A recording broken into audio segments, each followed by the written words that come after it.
You are breaking HOA rules right now. Meat is not permitted in this community, and you know that, Mr. Hargrove.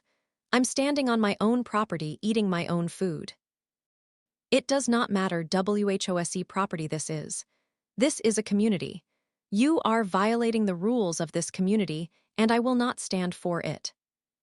HOA President Claudette Holloway of Cedarbrook Commons decided that her own personal road to Damascus, a Netflix documentary, a troubling cholesterol reading, and apparently a full personality transplant, was suddenly everybody else's problem too. And she used the full weight of her HOA position to make sure every single resident on Birchwood Lane felt every bit of it. She showed up at homeowner Solomon Hargrove's property on a Tuesday evening, cited him for the smell of grilled meat drifting past his own property line, and handed him a $400 fine with the calm confidence of someone who had never once been told no, never once been seriously challenged, and had absolutely no idea what was coming.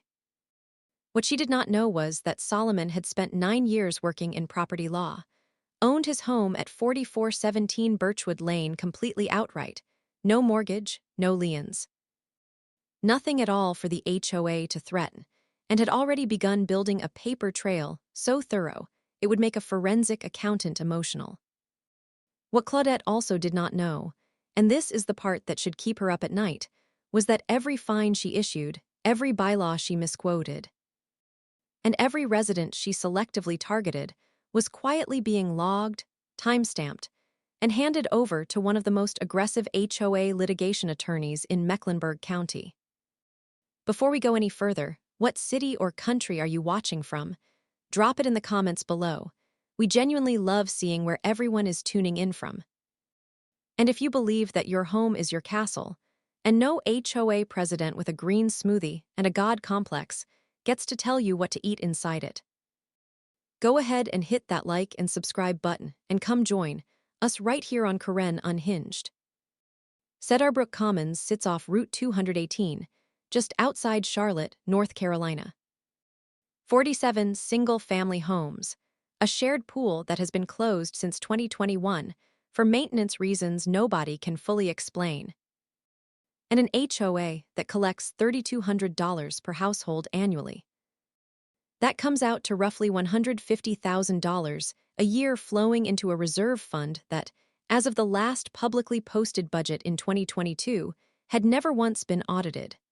File that away. We'll come back to it. Solomon Hargrove, 41, had lived at 4417 Birchwood Lane for 6 years. He bought the property in cash after a decade working as a paralegal for Dunmore and Associates, a mid-size firm in uptown Charlotte that specialized in, and this is genuinely poetic, property dispute litigation. He knew HOA law the way most people know their own kitchen. He knew exactly what HOAs could legally enforce, what they could not touch, and precisely where the line sat between legitimate governance and an abuse of authority. He was not by nature a confrontational man. He coached youth basketball on Saturday mornings at the East Side Rec Center, kept one of the better-maintained lawns on the block, and was known among his neighbors mainly for 2 things: his generosity and his grill.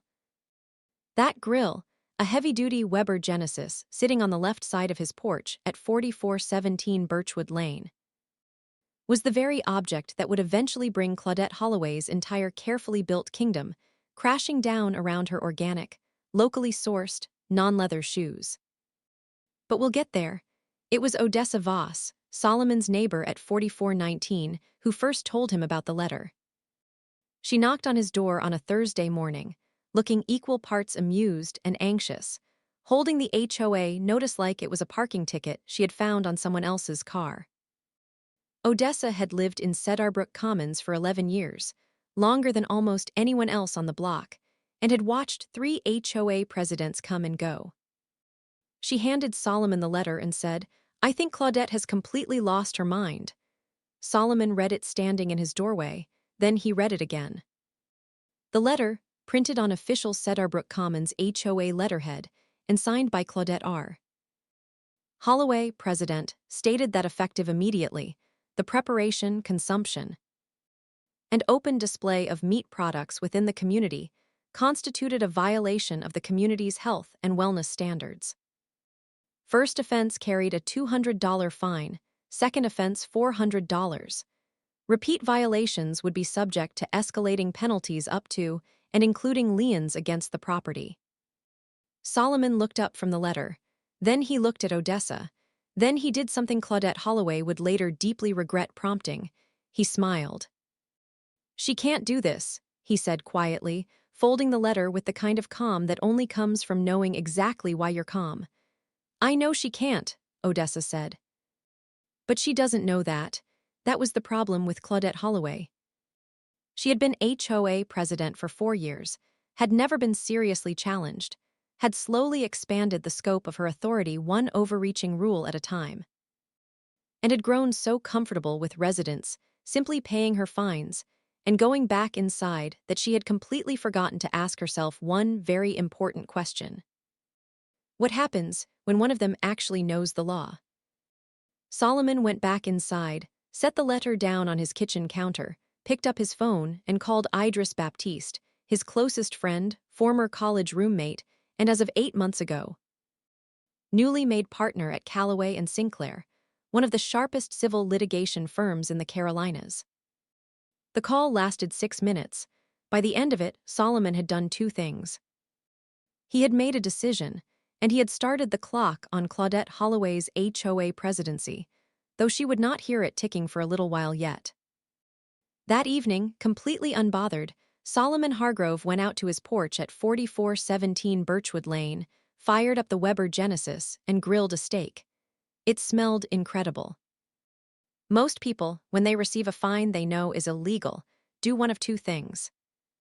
They pay it just to make the headache disappear, or they complain about it to anyone who will listen and then pay it anyway. Solomon Hargrove did neither. He left it sitting on his kitchen counter, went to bed, and slept like a man with absolutely nothing to worry about. Because he didn't. The first fine sat unpaid. Then the second one arrived. Claudette Holloway, HOA president of Cedarbrook Commons and self-appointed guardian of everybody's dinner plate, had cited Solomon a second time. $400 this time, for grilling on a Sunday afternoon. She had stood on the sidewalk in front of 4417 Birchwood Lane, written the notice out by hand, walked up to his door, and slipped it through his mail slot herself. Solomon found it on his floor, read it, set it on top of the first one, and went back to watching the game. What Claudette did next is where things stopped being funny and started becoming serious. She recruited 2 HOA board members, a retired accountant named Bertram Fitch and a part-time property manager named Reginald Hornsby. 2 men who had perfected the art of nodding at whatever Claudette said and formed what she called the Community Standards Patrol. They walked the neighborhood 3 evenings a week, clipboards in hand, noses in the air, looking and sniffing for violations. Residents started calling them the smell police, which was rude, accurate, and entirely deserved. The notices spread well beyond Solomon's door. 14 households received fines within 3 weeks. Some people paid immediately because they didn't want the hassle.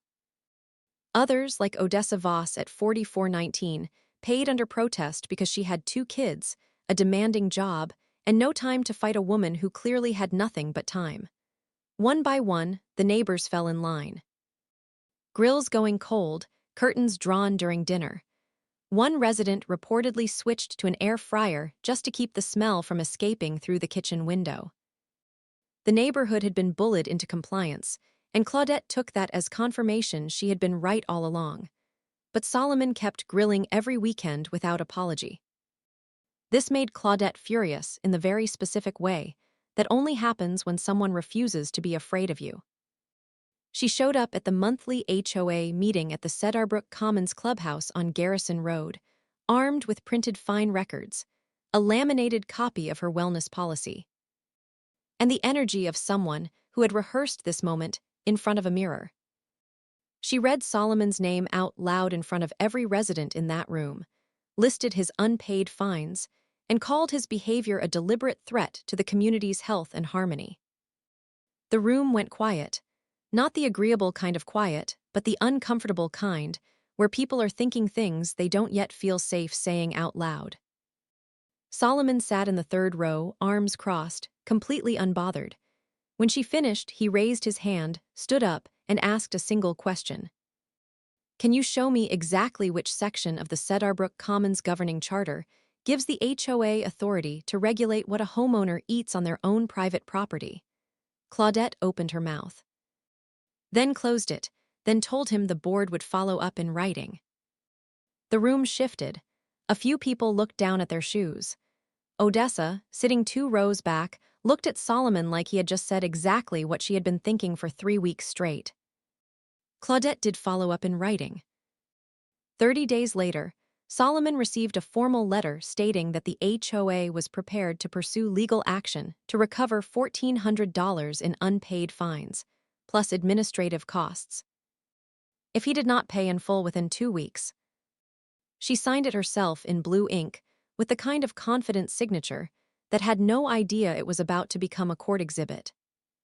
Solomon read the letter, set it down with the others, and picked up his phone, not to call his lawyer.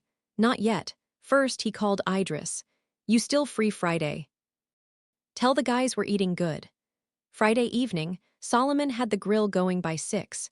Ribs, T-bones, and sausages lined up like they were posing for a photograph.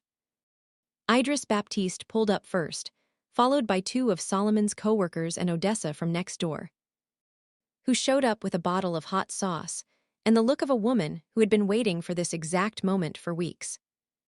The music was low, the drinks were cold, the smoke rose thick and slow into the evening air over 4417 Birchwood Lane like a flag being deliberately run up a pole. Nobody had to say it out loud. They all knew exactly what this was. Claudette smelled it before she ever saw it. She was halfway through her Tuesday evening patrol. Yes, she had added Tuesdays once the smell of charred ribeye hit her like a personal insult. She stopped walking, turned her head, and locked eyes on Solomon's porch from across the street with the focused energy of a woman who had completely lost perspective on what actually matters in life.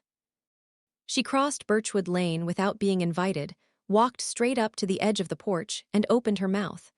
Solomon didn't turn around. He flipped a steak first, then he finally looked at her. Claudette cited the policy, cited the unpaid fines, and told him he was now in violation in front of witnesses. Her voice was controlled, but her patience clearly was not. Solomon said nothing. His silence made it worse. She escalated to the threat she had been saving. The HOA would sue him, recover every unpaid fine plus damages and legal fees, and she would personally ensure he understood the consequences of defying this community. She said it like it was meant to end the conversation. Solomon let her finish every single word. Then he said, "Do whatever you feel you need to do," and turned back to the grill. That was when Claudette pulled out her phone and started photographing. The grill, the meat, the people. Idris watched her do it without saying a word. Then he leaned towards Solomon and said quietly, "She just built your case for you." Claudette walked back across the street. Solomon put a steak on Odessa's plate. The music stayed on, but the decision had already been made, and it wasn't Claudette's. Solomon didn't wait to be sued. That was the part Claudette never saw coming. She had sent the threat expecting him to panic, maybe negotiate, maybe finally just pay the fines and quietly disappear like everyone else had. Instead, Idris Baptiste filed suit against Claudette Holloway personally, and the Cedarbrook Commons HOA as a governing body the following Monday morning at the Mecklenburg County Courthouse on East Trade Street. The grounds were extensive: unlawful regulation of private conduct on private property, financial damages from illegally levied fines, selective enforcement, and targeted harassment. When the filing reached Claudette's door, she stared at it for a long time. Nobody came to check on her. The courtroom was not dramatic. It was worse than dramatic. It was methodical. Idris didn't perform. He simply laid the facts down one by one like bricks and let Claudette's own actions build the wall around her. He produced the original 1997 Cedarbrook Commons governing charter, which granted the HOA authority over property aesthetics and structural modifications. It said nothing, not a single word, about food. He produced every fine notice, every violation letter, every misquoted bylaw.